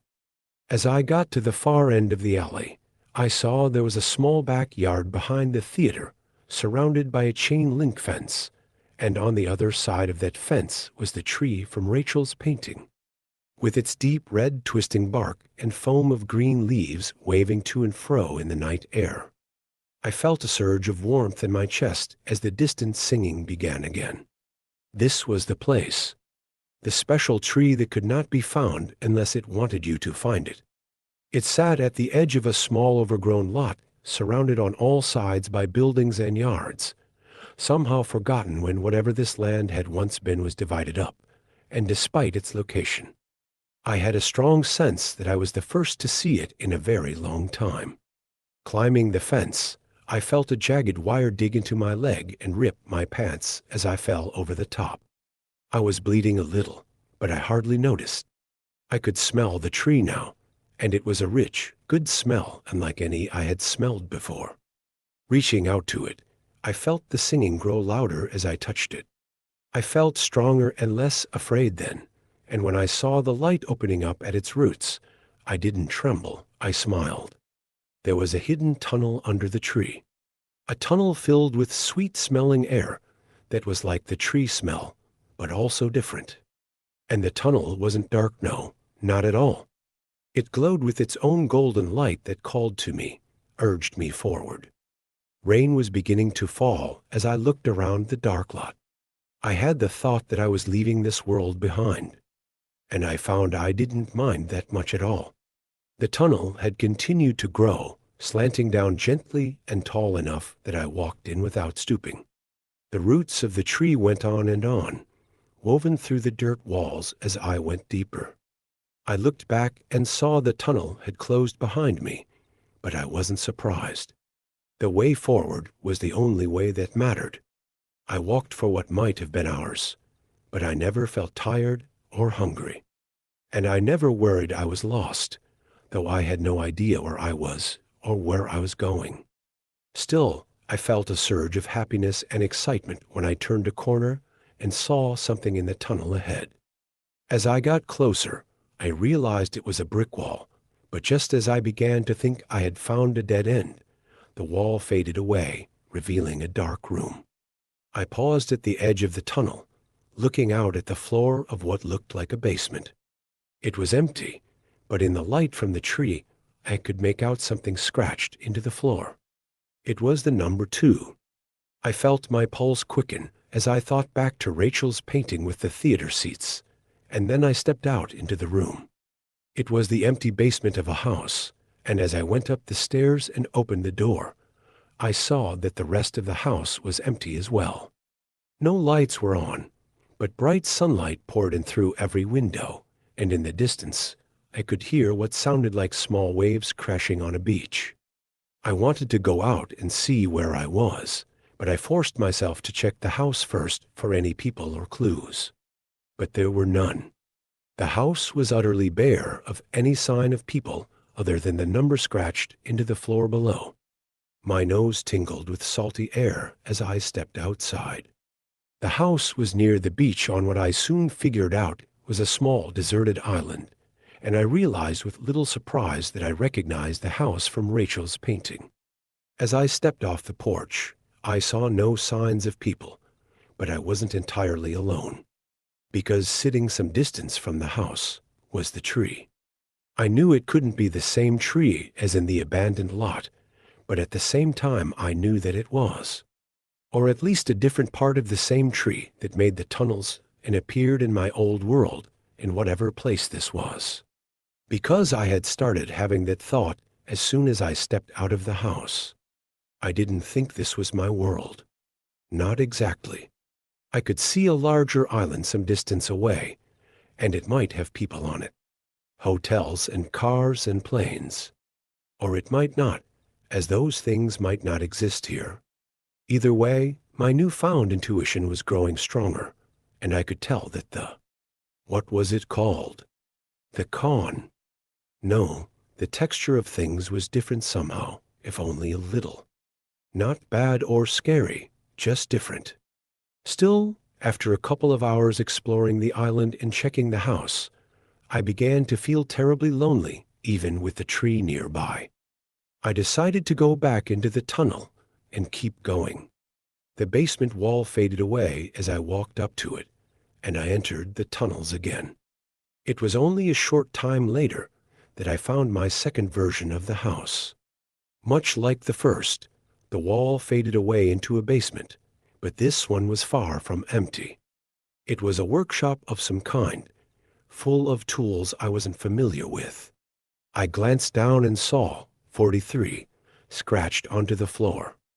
Who was doing that? And why? I was going to explore the house more carefully this time, as it looked like there were people here, but then I froze. Propped against the brick wall, next to a small stack of boards, was a sledgehammer.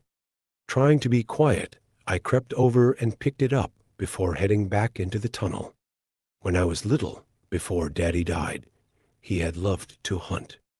I never went with him and didn't remember much of what he hunted, but I do know he had an old hound he'd had since before I was born.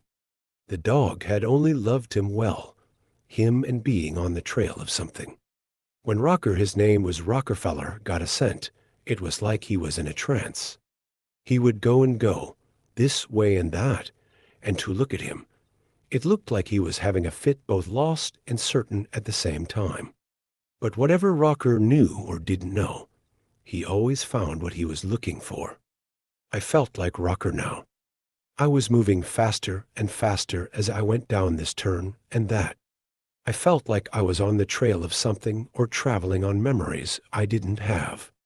Gripping the sledgehammer tightly, I could hear the rising hum of the distant music in my head as I turned the last corner, and then it fell silent. There was another brick wall, and as I approached, it fell away. It was another basement room, but this one was much smaller. It contained a table, a clothes chest, and an old metal bed that had been broken apart. At the far brick wall, a woman was using one of the metal legs from the bed to attack the wall and whatever lay behind it. I felt my head began to swim as I looked at her from behind, and as she turned to look at me, eyes wide with surprise and fear, I felt the sledgehammer slip from my grip as I stumbled back against the now solid wall. I could barely breathe at all, but I managed to get out a single word.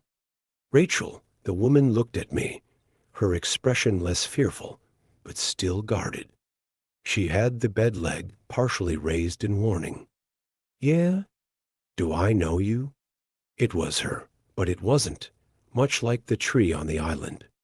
This Rachel looked a few years older, and while she looked stressed and confused at the moment, her eyes didn't seem weighted down by the same quiet sadness I had come to recognize watching the other Rachel for all that time.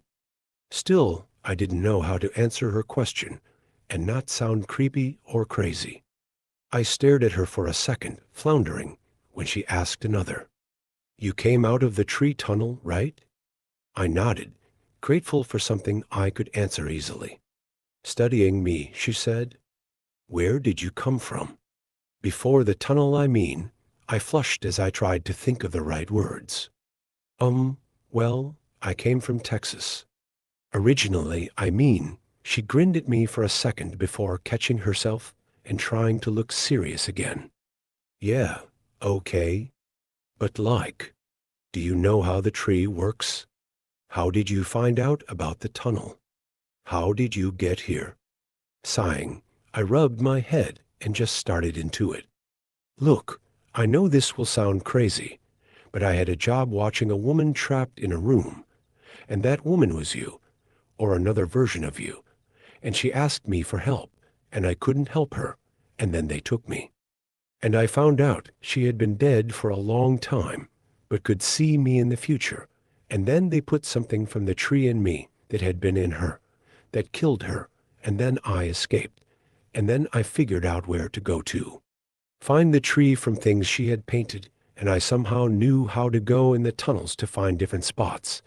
And I'm pretty sure the tunnels lead to different worlds, and I got this sledgehammer, and then Hold up. God damn. Take a breath. You're going to pass out. She was smiling again, and this time she didn't try to hide it.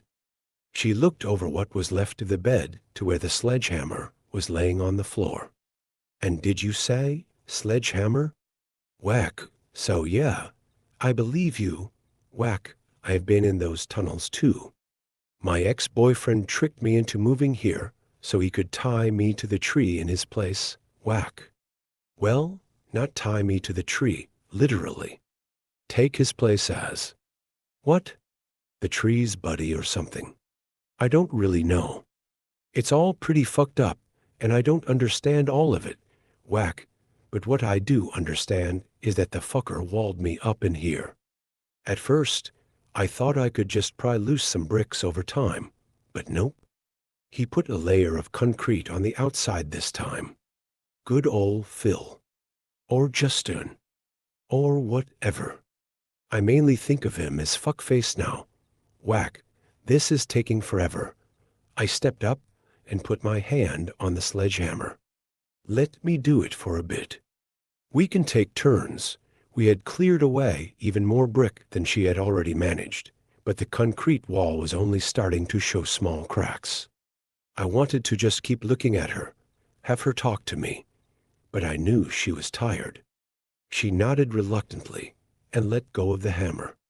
Before I swung, I looked back at her. How long have you been in here like this? Whack. Rachel scowled. It's hard to say for sure, but I think about 8 months. I let the hammer drop down again as my eyes widened. How did you survive all that time? Her scowl deepened. It's the tree. It won't let me die. I just dip into the tunnel every day for a bit, and I never get that hungry or thirsty. A thought occurred to me then. Why didn't you just escape through the tunnels? She quickly shook her head. No, thank you. I've had enough of seeing other worlds. Some of them aren't so nice. And I don't want to be more tied to the tree than I already am. I just want out of here, into my own world, and then I can try and figure out how to get free of my connection to the tree for good. Rachel shrugged. I would have done it eventually with the stupid bed parts, but who knows how long it would have taken. She smiled again. I'm very happy you came to help and brought a sledgehammer with you. Returning her smile, I nodded as I lifted the hammer again. Me too. Whack. We were both wringing with sweat when we crawled through the hole we'd made in the outer wall. Rachel told me that she thought her ex-boyfriend was long gone, but she couldn't be sure, so we had to be careful. Grabbing the sledgehammer from inside the room, we made our way toward the stairs. The house was decorated but quiet, and we saw no sign of anyone as we walked to the front door and opened it. Outside, the sun was coming up on a new day, and as we walked out onto the porch, I jumped a little as Rachel took my hand and gave it a squeeze. I looked over at her. I hadn't been able to help the other Rachel, but maybe that had never been the point at all. Because I thought now she had been able to see more than just other places or the future. She had been able to see into other worlds and possibilities. Like this one, where another version of her was trapped and needed help. A place where I wouldn't be hunted and she could be free. In the end, even when she knew she was dying, Rachel had been determined to help us be together and happy. The morning sun painted beautiful colors on Rachel's face, and looking into her eyes, I saw how much she was like the woman I had watched and cared about and tried to save. The woman who, in the end, had saved me instead. I wanted to tell Rachel so many things, ask her so many questions, but all that could come later. Squeezing her hand back, I walked with her away from the house. For now, this was enough.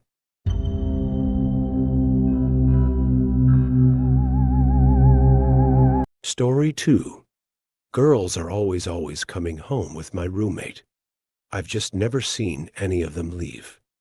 I met my roommate online when he answered my ad looking for someone to take my friend Allison's recently vacated room in our 2-bedroom apartment. And while I initially had some concerns about living with a guy, what with me being a girl and all, we ended up being the perfect roommates. For at least a little while. I kept to myself in my room, reading, binging content, snuggling with my cat, and going to bed at an unhealthily early hour. While he did the opposite, spending most of his time outside, partying, always returning home in the wee hours of the night, often with a lady friend. And despite his sometimes weekly one-night stands, which I did my best to drown out, he didn't bother me. After all, he could have been so much worse. Caused drama, left dirty dishes in the sink, done drugs openly, thrown parties at our apartment. But he never did any of that. He just liked to bring home strangers. It was his thing. And who was I to judge him for having a little fun? So I continued to ignore his one-night stands, throwing on my headphones or blasting ambient rain sounds every time I'd hear him and his guest of the week having sex for hours on end. And for a little while, all was well. Until one day, when I heard him leave his room by himself, and I realized that after months of living together, I had never once heard or seen a single one of the women he brought home leave the apartment. Now, normally, one could chalk that up to me leaving for work early and just not being there when they left. But the thing is, I work from home. I'm there all day, every day. So after having that realization, I began to grow suspicious. And from that point forward, every time he'd bring a girl home, I'd make it a point to wake up early the next morning and listen carefully all day for any sign of her leaving. But time and time again, whenever he'd bring a woman home, I'd never hear or see her leave. Eventually, I worked up the courage to ask my roommate about it. "Hey, did that girl from last night ever leave?" "Yeah, that's funny. I didn't hear her. Oh, she left in the morning. I was up in the morning and didn't hear anything. Oh, right. Maybe it was in the middle of the night." I don't remember. His answers were dismissive and suspicious, to say the least. I thought about calling the police, but realized I had no proof that any of these women were actually disappearing, or that any foul play was really going on. So I did what any right-minded roommate would do, and rather than call the cops, I decided to investigate myself. So one day, after my roommate left the house, I installed a tiny surveillance camera that I'd ordered online in the hallway, aiming it at his bedroom door. Sure enough, the next time he brought a girl home, and I reviewed the footage, she never left his room the next day. So I confronted my roommate again. "Weird, I didn't hear the girl from last night leave?" "No." "Well, she definitely left. I didn't hear anyone in the hallway." "Oh. She went out through the fire escape." "The fire escape?" "Don't ask me." "She gets off on sneaking out." "Right," I replied, not buying his excuse. So I did the next thing any right-minded roommate would do, and ordered another tiny surveillance camera, this time aiming it at the fire escape. And sure enough, the next time he brought a girl home and I reviewed the footage from both cameras, neither one captured the girl exiting his room. Left with no clues, I decided to forget about the mystery altogether, once again donning a pair of headphones or turning up my speaker whenever my roommate would have someone over. Until one night, when I just so happened to fall asleep without any music, and heard screaming coming from his room. And not like sex screaming, like someone getting killed screaming. Knock, knock, knock. My roommate opened the door, shirtless and annoyed. "What's up? Everything okay in there?" I heard screaming. "That's embarrassing. We were just, you know." "I'll tell her to keep it down." I tried to peek in to see if the girl was all right, but before I could look over his shoulder, he had already shut the door. And once again, I never heard her leave the next day. So later that week, I waited for my roommate to leave the house and snuck into his room, only to find nothing, just a messy bedroom and an unmade bed. It just didn't make sense. If the girls he was bringing home weren't leaving his apartment, where did they go? But ultimately, I resolved to give up my investigation again, reasoning that I must have been overlooking something obvious that could explain it all away. Until one night, when my roommate came home pissed drunk by himself while I was in the kitchen, and I seized the opportunity to have a conversation with him. We talked for a while before he offered up something very strange. "I'm a bad, bad man. I'm sorry. You know, you hear what goes on, what goes on. I'm not following you. I'm not a good person. Oh, come on. Yeah, you are. No, I'm really not. I have a problem. A problem? Like a sex addiction? No, something else. What else? Well, if I told you, I'd have to kill you." I laughed nervously, waiting for him to crack a smile. But he never did. Instead, he removed a knife from the kitchen cabinet and placed it against my neck. "I swear, if you keep asking about the girls I bring home, I'll kill you too." My heart stopped, my palms started sweating, and I grew short of breath as I waited to see what he'd do next. But he simply turned around, walked to his bedroom, and closed the door behind him. I could barely sleep that night, and the next morning, I packed my bags and moved out. I know in that moment, I should have called the police or told someone, anyone, but for whatever reason, maybe trauma or fear, I didn't. I simply found a new place in another borough of the city and tried to start anew. But no matter how hard I tried to forget what I'd experienced in that apartment, I couldn't help but wonder, where did all of those girls go? What had he done to them? And most importantly, what had he done with them? Still obsessed with the mystery, I sometimes even found myself watching through the footage from the 2 security cameras I had installed in the apartment, hoping that I'd see a girl leave his room or crawl out of his window and down the fire escape. But once again, I came up empty-handed and emotionally exhausted, decided I had no other choice but to block it all away. Weeks became months. Months became years. And I finally found myself forgetting about what I'd heard in the apartment. Until last week, when I matched with my old roommate on a dating app. I'm not exactly sure how it happened. I must have just swiped on him accidentally. But all I know is, he left me a message. "Hey, been a while. Miss having you around the apartment. To be honest, I had a crush on you back then. Let me know if you'd want to come back over sometime."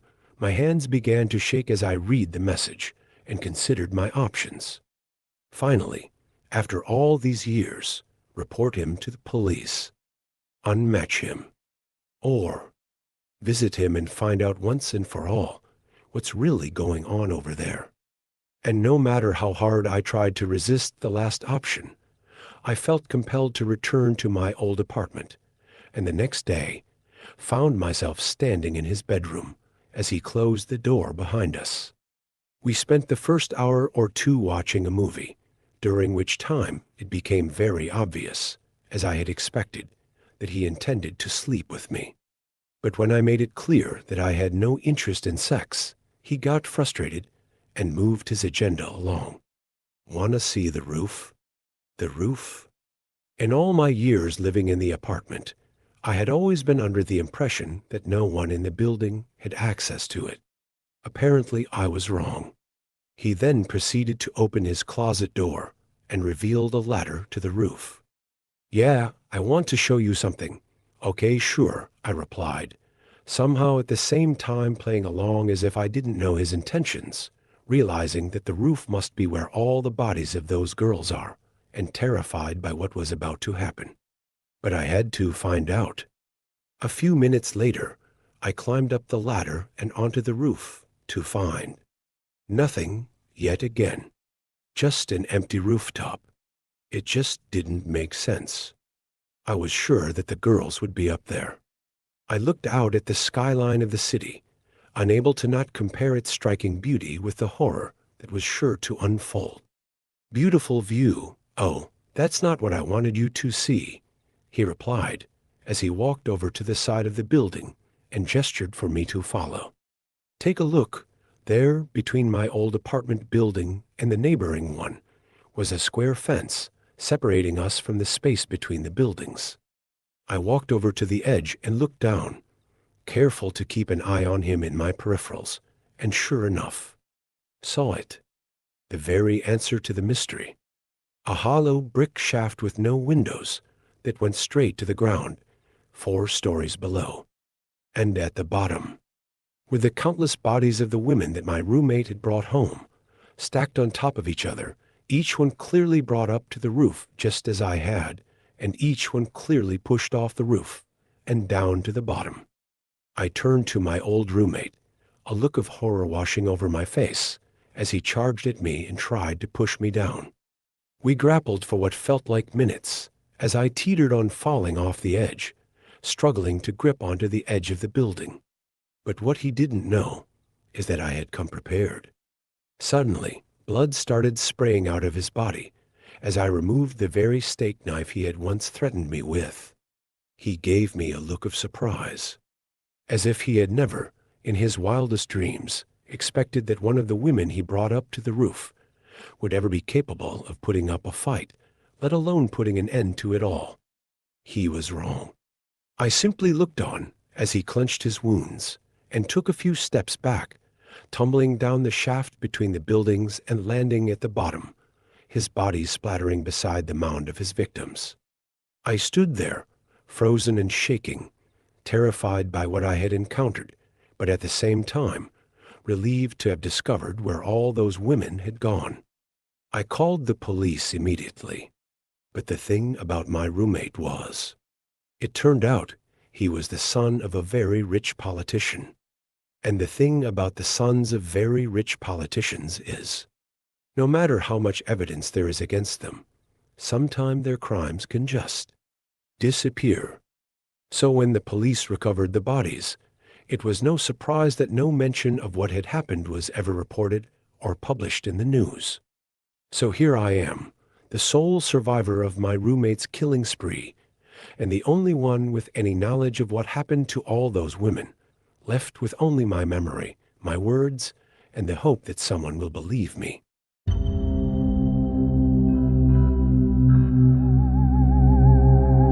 Story 3.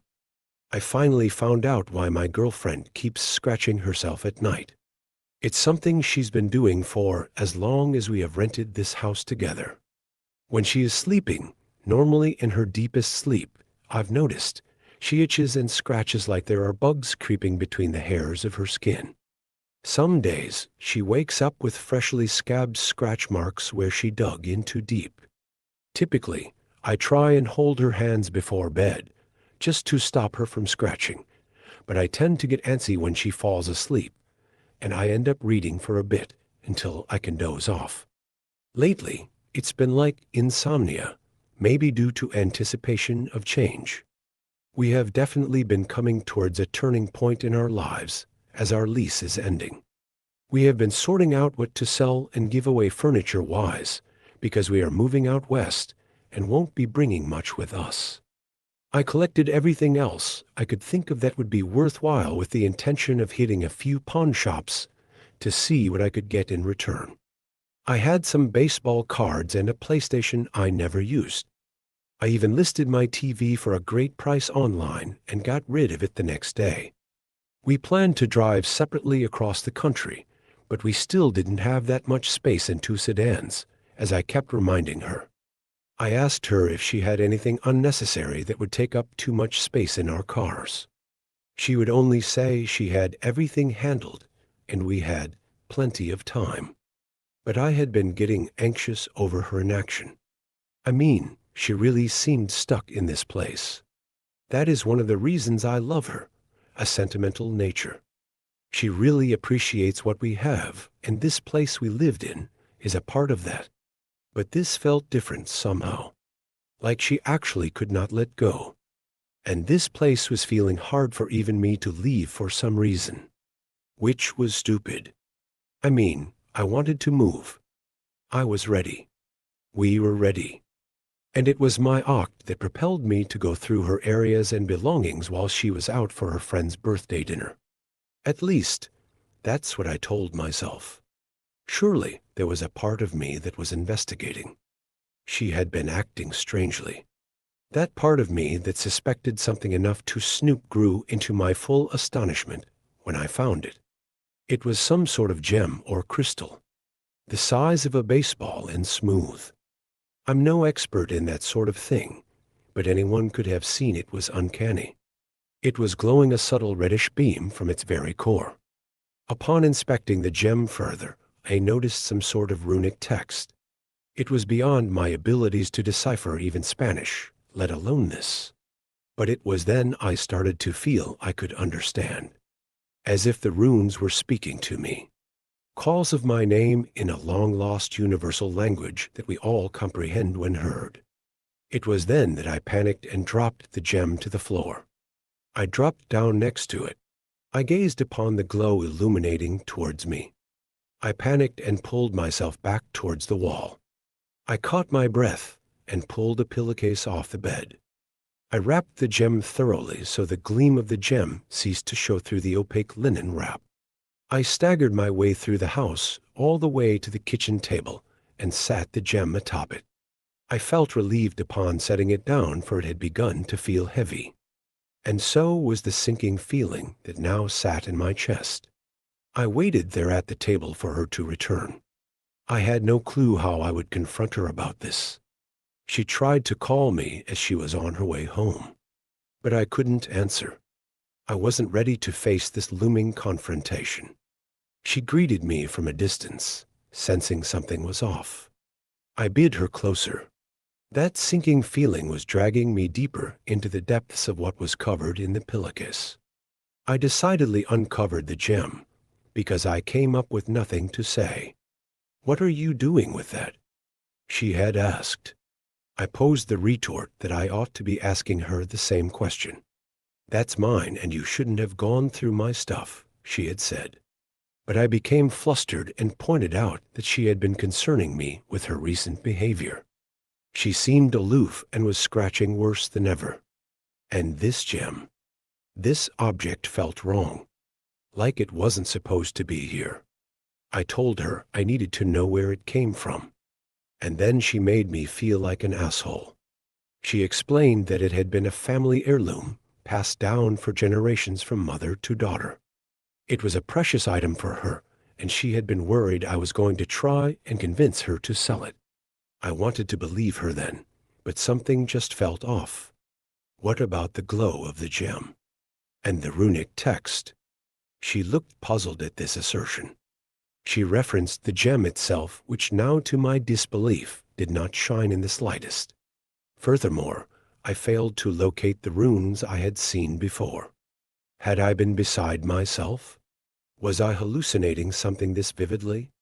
She calmed me as only she could. She rubbed my shoulders and played with my hair. I believed her when she said that everything was okay. She took the gem, which in her hands looked resiliently inert. For just a moment, I was suspicious that the gem was hiding its true self from us. But she took my hand and led me to bed. And I followed as one does. It was when she started scratching that night that the suspicion came back. I held her hands for a moment to stop her from digging into her skin. This time her temperature had seemed to rise, and her skin felt clammy. Her arms struggled as she attempted to scratch herself. This fit was the worst I'd seen. I knew then what I had to do. I waited until she was in the shower the following morning. I went back to her possessions where she kept the gem. The gem called to me as it did before. Its illumination felt like a familiar friend's embrace. The euphoria felt like her, a calming yet intense sense of belonging. But then it cut off, and everything I had been feeling was taken away. And I felt fierce annoyance, and it was consuming. Thoughts of paranoia followed, and any suspicions I had for the gem were gone. My eyes had turned to her. That night, I waited for her to sleep, and surely she began scratching, even more violently than before. And in that moment, I felt she deserved it. I went to the gem and basked in its call. The gem told me lies I perceived to be truths and whispered ideas I had never thought of before. I felt frightened, but the gem reassured me. The gem wanted her for itself. She had found the gem here in the basement, and she had lied about it because she wanted to be with the gem too. As long as the gem could have her, I could have the gem forever. But this promise reminded me of a promise I had thought of making before. A promise of forever. A promise to her. I turned to her. She was clawing her skin. She was drawing blood in several areas. I felt the weight of every step as I went towards her, as if I were dragging chains coupling bowling balls. The gem called me back, but I trudged forward. I had to get to her by any means necessary. The rays of the gem's light brightened beyond vision. I blindly went onward. I instinctively outstretched my grasp, reaching for her. When I made contact with her, she was boiling over the pot with a fever, drenched in her sweat-dampened t-shirt and shorts. I had long since closed my eyes, but clenched them more tightly as I held her with all my strength. She shook rebelliously, attempting to scrape herself wherever she could reach. The gem amplified its call. A cackling resounded in the room, swirling with energy. I felt the heaviness leave my body and lightness took over, as if my bones hollowed and I'd achieved some form of buoyancy. My firm grasp around her felt strained, and she began to slip free. She scratched herself good and plenty in short bursts, blood ruining her nails. The gem hollered and heckled. I held on to her for all I could, and it felt as though hours upon hours passed before her heart rate slowed and her breathing steadied. The gem's volume faded and the glow subsided. I panted still as I held her late into the morning. She woke with a start that she had overslept, but I reminded her it was the weekend. I told her to get ready for brunch and to take her good time, like she likes, because I had an errand to run. Again, I waited for her to get in the shower, and gross as I was from the day before, I threw on a hat and once again pulled a pillowcase from the bed. I sensed the gem had less power, perhaps, during this time of the day. Maybe its light could not outshine the glisten of the sun. It faintly called to me, a pinch of remorse in its tone. I rapped it decisively. This was over. But it wasn't over. I brought the wrapped gem to my car and started up the engine. I noticed that the gem's call was slightly louder in the confined space of the vehicle. I rolled down the windows to let in some air. My plan was to drive to the nearest river, where the county meets the city, and chuck the gem to the very bottom. It couldn't bother us down there, I reassured myself. I calmed down and actually started to block out the gem's call. It tried to grow louder, but I held fast. I tried to remember her. I needed to picture her. But it distracted me just enough to miss my exit on the highway to the inlet of the river. I cursed, knowing I would have to progress forward through the toll road and into the tunnel. Traffic clogged up by the toll booth despite the electronic transponder payment lanes. I pulled through my lane at a steady speed and accelerated to pick up to speed at the tunnel when just then the truck in front of me slammed their brakes. I jerked the car to a stop just in time and just centimeters from the truck's tow hitch. The truck sped off as though not to be bothered by the event, and I proceeded onward. Once inside the tunnel, I began to have an uncomfortable feeling that the gem found something to be humorous. Could it be the truck I had almost hit? Was the gem somehow involved? I thought back to her scratching and decided the gem could have had some involvement. It was at this time that the gem started outright chuckling. I sped out of the tunnel and found myself unable to slow down as the gem burst out in a maniacal laughter. My foot felt like a bag of bricks pressed down on the gas. It was impossible to lift, as if glued to the pedal. I steered off to the side to avoid a collision. Drivers honked as I blew past them on the shoulder. The wind whipped my face through the open windows, which now made the chaotic chortling slice-thin slashes in my face. The sound had left blood dripping from my cheeks. I looked off over the side guard rail where the river could be seen in the distance. If I couldn't stop the car, I could make it go where I wanted. I ripped the steering wheel over as hard as I could and angled into the guardrail at full speed. The car flipped on impact and spiraled over the rail, landing upside down in the grass along the highway. I dangled a moment before coming around and unclipping my seatbelt. I dropped onto my neck and shoulders, crawled out of the open window. I coughed and my eyes stung from tears. I was apparently crying. I rushed around to the passenger's side and saw the gem unwrapped. I grabbed it with little thought and made to chuck it in the river for good riddance. I cradled my arm back to catapult the gem and launched. In a swift motion, my body followed my fist, holding the gem to the ground, for I did not let go. I yelled out and cursed the gem again. I madly stomped to the edge of the river and plopped in. I had to tread water here. I took a massive breath and dove beneath the surface. I swam downward, intending to leave the gem at the bottom. But when I reached the sandy surface and placed the gem, I could not let go. Bubbles blew out of my nostrils and mouth as I lost my breath. I firmly placed my feet on the ground and pushed with all my might to launch upward. I ended up flailing in the water. The gem was pulling me down, laughing menacingly through the pressure of the water. It was here I blacked out into darkness.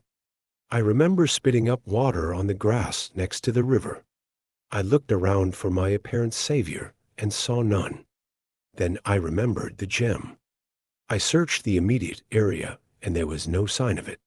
I looked out at the river, wondering if I could have been successful in the dispatching of the gem. Did I really do it? Then the hair on my neck stood, and I felt a slight itch. The call of the gem quietly beckoned me. I looked over my palms, and shimmering across my skin was a familiar runic text. The itch grew on the back of my neck. I slapped it as one should. Just then, reality set in, and from a distance, a police officer called across the side bank of the river. A team of paramedics and other officers soon followed, and beyond them I noticed apparent witnesses. I spent the night in the hospital and will get off fairly easily with my clean driving record and a good lawyer. No one had been hurt, and besides a guardrail, only my property has been damaged. Community service and weekly checks in with a therapist, and I might get my license back one day. Or maybe I wouldn't have to worry about that. For now, everyone accepted I had passed out at the wheel due to lack of sleep. I told them in my disorientation I stumbled off and fell into the river.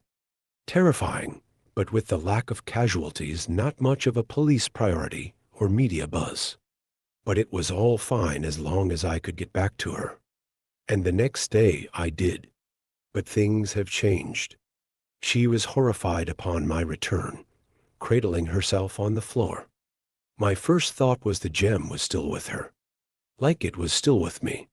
But her horrified state simply came from the current date. The last day she remembered was the day we moved into the house. The day she had apparently found the gem, I presumed. She'd spent the day I'd been gone sobbing, and figured she was seriously ill, perhaps dying. I calmed her and assured her we'd go to the doctor, that she would be fine. She asked for space, so I grabbed the couch. And now here I am collecting my thoughts, writing these events down, so maybe she can understand what really happened to her. As for me, I now feel the itch. It crawls across my skin in the worst of moments, and especially now at night. I've been applying lotion and drinking water, but this seems like the kind of itch that must be scratched. And so here I sit scratching, hoping she will believe me, while the runes shimmer across my palms. Maybe only I can see them. Maybe the call was always meant for me. Because now it serenades me as I fuss over an itch that's been hard to scratch.